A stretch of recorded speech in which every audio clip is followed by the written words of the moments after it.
Hey guys, today I'm going to share with you my tips for packing to go to Walt Disney World in the winter months or the sort of potentially cooler months of the year. There's a lot of considerations besides what you would normally pack for Disney, and I'm going to cover all of those tips with you.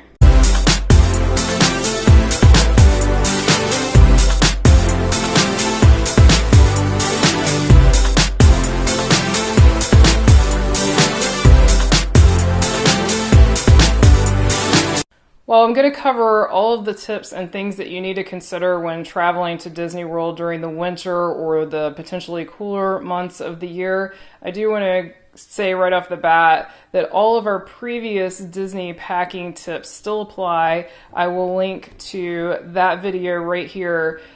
This is just extra considerations if you're going at a time when it might become cool, the types of clothes and other accessories you need to pack for those months in addition to the packing video. So for example, you still need warm weather clothes. Even if your forecast looks cool, you can have a freakishly warm day that they weren't predicting. If you enjoyed the pool, I would still take a bathing suit because again, it may get warm enough that you want to swim. So all of those items from the original Packing for Disney World video do still apply. So these are items to consider if you're going during either the winter or a potentially cool month. So first, let me define that. Obviously, everyone knows what winter is, but I'm actually going to cover some months that are probably considered fall and spring. The shoulder months for me would be November and March. While they're not in classic winter, well, March partially is, they can be cool. And in fact, we've been there when it was very cool in November. And then, of course, December, January, and February. And I would say your January and early February are definitely the months where you could potentially hit some very cool temperatures. For example, this is filmed in January, and yesterday it was 27, about the time people would go out to wait for the bus in Disney World. So it can get quite cool in the winter. It usually will not stay cool like that, but you can have some cool days on your trip. When we went in November of 2014, we hit a really cool week in the middle of November, and it was not forecast. So when we checked our 10-day forecast, it looked pleasant. There were no super cold temperatures, and we had 3 days where the highs did not get out of the 40s, and it was drizzly, windy, and rainy. So you definitely want to prepare for cooler weather, I would say anywhere from November through March. Can you hit cooler temperatures in October or April? It's possible, especially this past October. I know there was a pretty cool week. However, I don't think you'll need the full complement of cold weather clothes for those months, but you might want to pack a light jacket, and I'll talk about some jacket options in a moment. So first of all, the main thing that you want to plan for when you're thinking about your clothing, of course you want your warm weather clothes still, but you also want to pack for layers so that you can layer, because a lot of times it'll be cool in the morning when you head to the parks, or it'll be cool at night after sundown. But the whole rest of the day, it will actually be pleasant or even warm. So you want to be able to peel layers off. So for me, my typical clothing I will wear is long pants, in my case jeans, but it could be any long pants. And then I will wear a long sleeve t-shirt, not thermal, just a regular long sleeve t-shirt, a short sleeve t-shirt on top of that, like a graphic tee. And then I might, depending on how cool it is, wear a fleece. I highly recommend a fleece pullover that you can wear multiple days. So, if you've got shirts under this, it works like a sweater, so you don't have to wash it every day that you wear it. So I highly recommend bringing one of these. It doesn't have to be Disney, just any type of fleece pullover. Like this has a half zipper on it. And so that would be the top layer. And then many days, that's all you need, and sometimes not even the fleece. It just depends on the day, but that's something I would definitely pack in your suitcase. And also, this is a very thin fleece, and that's what I would recommend so that you can put a jacket over it if you need to.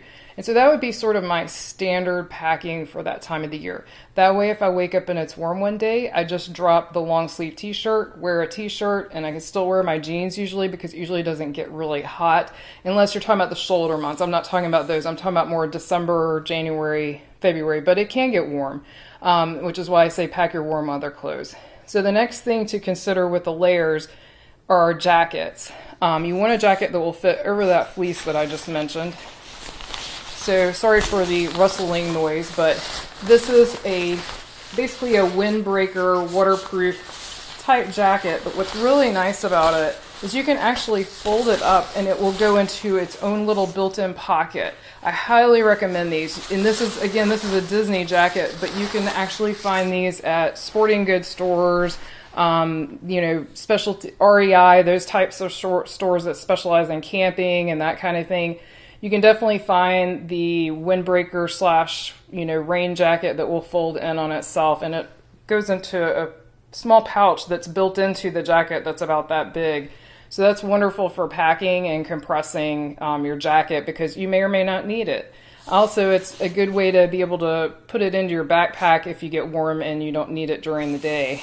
And then if you're going when they're predicting cool weather, or even if they're not, because it might be cool when you get back to wherever you're coming from, I recommend these lightweight puffer jackets that, again, fold into a tiny pouch. In this case, this one does not have a built-in pouch, but it comes with a pouch, again, about this big, and it will compress and fit into that. This is, of course, much, much warmer. So this would be, for example, like yesterday when it was 27. You would need something like that if you're standing outside. And that's another thing to think about. I know a lot of people come from cooler climates and they think, oh, I can handle the cold, no problem.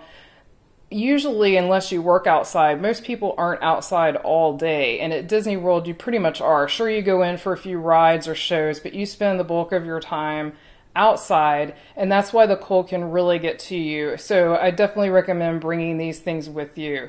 Let's see. Also, waterproof shoes. I know this may sound strange, but again, you're outside all day. If it rains and it's cool, you do not want your feet to get wet because then you'll be miserable because you're cold and your feet are wet. You can buy waterproof hikers. This happens to be Ultra, but there's all kinds of brands, all types of models of waterproof shoes. And I do recommend, though, these lightweight sort of trail runner type shoes that are waterproof. They usually have a neoprene lining. That's what makes them waterproof, because you'll get tired if you wear really heavy hikers all day unless you're used to hiking. So I recommend these sort of lightweight trail runners that are waterproof. Also bring a second pair of tennis shoes that are not waterproof, though, because these waterproof shoes are quite warm, which is another reason I recommend them. If it's cold, you'll appreciate them, but they can actually make your feet pretty warm. So bring also a regular pair of sneakers with you also for the warmer days. I think I already mentioned long pants. Be sure you have at least 1 to 2 pair, it depends on the length of your trip, of long pants. If they're predicting really cool weather while you're there, then bring more long pants. Also, one thing I wanted to mention that's optional, I personally have never brought these to Disney World, but I know my husband has thermals. I think he brings a long sleeve thermal shirt if we know it's going to be cool or we think it might be cool, that he can wear under a short sleeve shirt. So again, you can take the layers off if you need to during the day. I don't think either of us have ever brought thermal pants, though. I don't think that's really necessary. Maybe once in a blue moon it would be nice to have, but I don't think that that's terribly necessary, but think of that as optional. Also, bring a pair of gloves for a touch screen. I don't know if this will show up, but these have these tabs on the end of the fingers that allow you to use a touch screen such as your iPhone, because you need those to check your fast passes, to make dining reservations, or just to take a picture even. You want to be able to use your touch screen. So these are very inexpensive. You can get them on Amazon. That's where I got these. I don't even know what brand they are, but they're really cheap. And this is lined with fleece too, so it's very warm, and it's somewhat waterproof on the outside as well. So the other thing I'm going to recommend is either a warm hat or some type of earmuffs. I actually have a headband that covers my ears, and it's made out of fleece, and it keeps my ears really warm. It also depends on the degree of hair you have. My husband doesn't have hair, so he actually brings a toboggan. It really depends on you, but a lot of times you're going to need more than just a ball cap if it's really cold outside.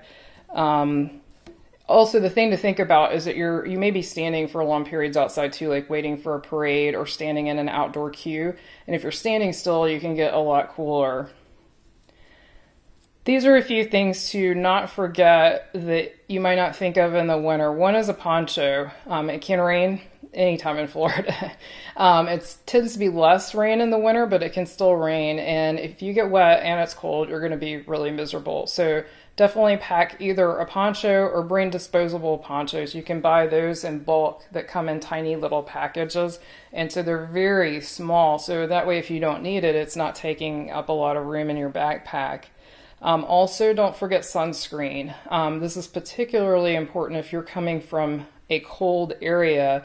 You probably haven't been in the sun much, and even if you have, the sun in the sort of northern section is not going to be as strong as the sun in Florida near the equator.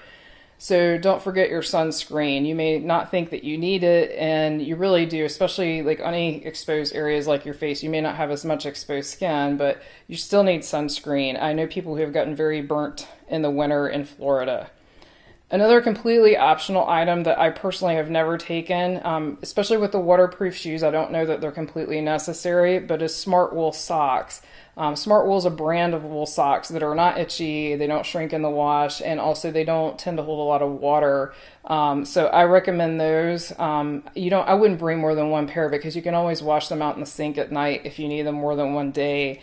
Another completely optional, which I have not used, but some of my friends say they're the best things ever, is the hand warmers that are disposable. You can buy those again on Amazon, and you can put them in your pockets. You can hold them in your hand. Again, if you're like standing around waiting on a parade or somewhere outside, I've heard people say they're wonderful. I haven't found that I needed them, but it's definitely something to keep in mind. So I hope all of these tips have been helpful for you and will help you pack for your exciting trip to Disney World during either the winter months or those shoulder months when it can potentially be cooler. The main thing to keep in mind is that Florida weather is completely unpredictable. So even if you have watched the weather forecast, it can completely change on a dime. It's done that on us many, many times, and it can go from 85 one day to high in the 40s the next day. So just pack for everything, pack a variety of clothes, and pack layers. Thanks for watching. As always, we appreciate subscribes, likes, shares, and comments. Until our next adventure.